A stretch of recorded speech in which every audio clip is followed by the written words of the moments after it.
Thank you. I think I had talked to you. I had to give this report to the Board of Supervisors in January. And then the pathway to achieve the program that we started inside the jail. I think some of you probably already seen a report that the Alleghany Journal did from that meeting, and then also he came to the jail and talked to one of the inmates. But I thought it was something that I need to report to you guys because we had partnered together with the jail, and what affects one affects all in the jail, and the number of inmates that we have, there's a cost that goes along with that, which you know you guys are responsible for the 26%. Like I said before about this report, you know, it was started a couple of years ago. I think July will be 2 years that this thing's been talked about. And like I said, it's just going to give us an idea, I believe, that, you know, what we may need or not need to do, or not do anything, and that's fine. So it's something I think at the time that whoever the leaders were decided they wanted to do that. The Pathway to Achieve is a program that I kind of pushed for a lot of years, and you know, with change, people don't like a lot of change, and it was something that I wanted to implement for probably 5 years, but then we didn't have internet service inside the jail, you know, things of that nature. But that's a closed internet service. You can't get on the internet and do Facebook or communicate with other people out here. It's a closed session. We have a company that we have our phones with, Paytel. We finally talked with them, and we got it going, and it's another way that we feel like that we can rehabilitate inmates, and through the educational way, Pathway to Achieve, which we were given 100 tablets for our facility, and each inmate has a sign-on, and each inmate can use that tablet for educational purposes. If they use it for educational purposes, then they receive tokens and credits to be able to watch movies or play games. Now also people can buy that. If you can buy, you know, time on it just like anything else, and they use it for their commissary. It's also for video visitation. So we no longer, if you want to visit from home, you can visit from home, set up an appointment. We don't have to move the inmates from upstairs or downstairs to our visitation. So a lot of things, if you have another situation like the COVID, then during the COVID time, people couldn't visitate their loved ones because we wouldn't allow people coming in the area and stuff like that. But this was at no cost to any of the taxpayers at all. They provide all the equipment, installed all the equipment. We took a little bit of less of a commission that we would get from the phone use, which is all the programs are tied to that, which that money can only be used for inmate purposes only. So it can only be used to help whatever inside the jail for inmates. So I think I emailed to most of you all, or a couple of you all, this report that they'll actually give us quarterly, and then at the end of the year we'll get a yearly report on it. But from October 3rd to January, we had total learning time of 4,046 hours, 52 minutes, and 20 seconds.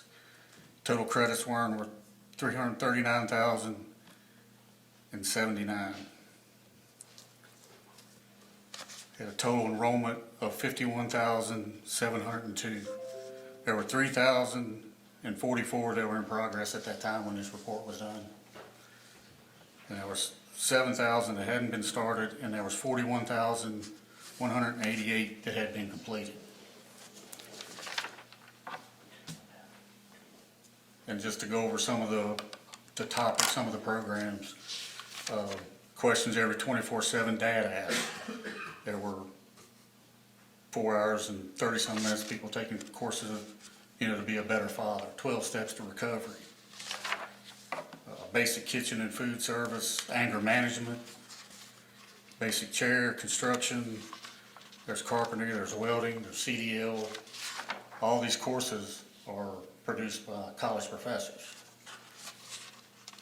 Being an involved father, you know, a lot of these people that are incarcerated are not involved with their kids because they're incarcerated. So they're trying to get educated on, you know, how to be a better father and being involved. Celebrate recovery, the lessons for those.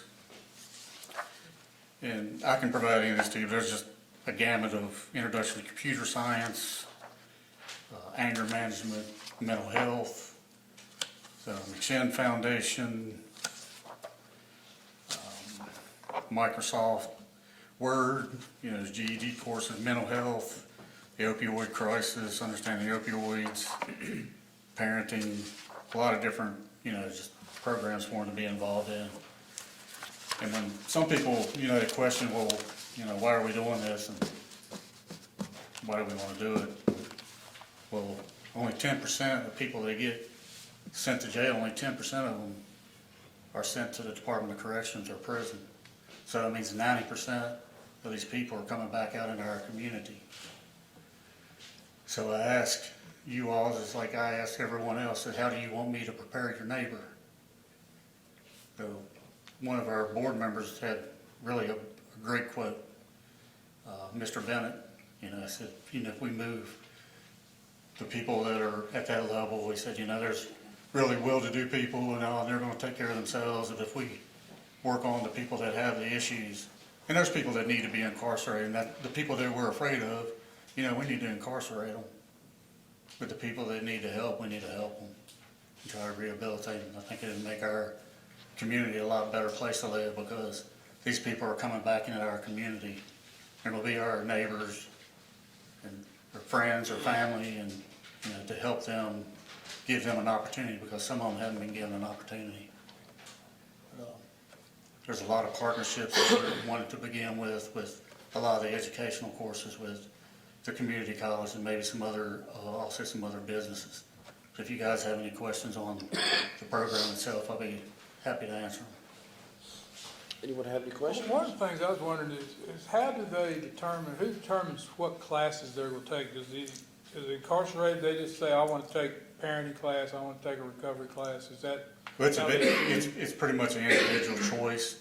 Now, some of them, if the court orders that you take the anger management course, so you wouldn't really, before the tablets, you wouldn't be able to take that course until you were, let out of jail. So now they can complete that course.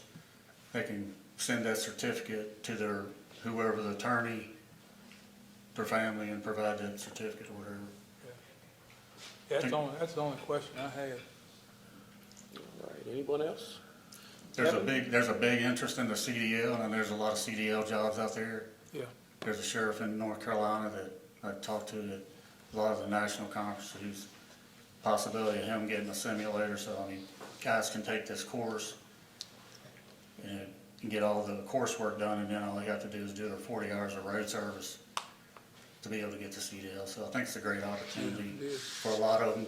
It is really quieting down the facility, and the problems you have inside the jail, because when you go in there, and anytime you guys want to come down, there's been some people come down and watched it. Whenever they're on the tablets, it's quiet in there. They're all on their tablet doing whatever because they're earning, tokens to be able to watch a movie or play a game. And then if the pod doesn't cause any damage to any of the tablets during the week, then the company gives them 2 free. It's not really a text message, it's like writing a letter and a stamp. Instead of, you can send a message. They can't communicate to people out on the street immediately. It's just like writing a letter and sending it. So they'll provide them with that. So I'll try to come back quarterly and let you know where we're at if you all so desire, and let you know where how the program's going, and how many courses and the hours it's spent. Okay, thank you very much. Thank you, Kevin.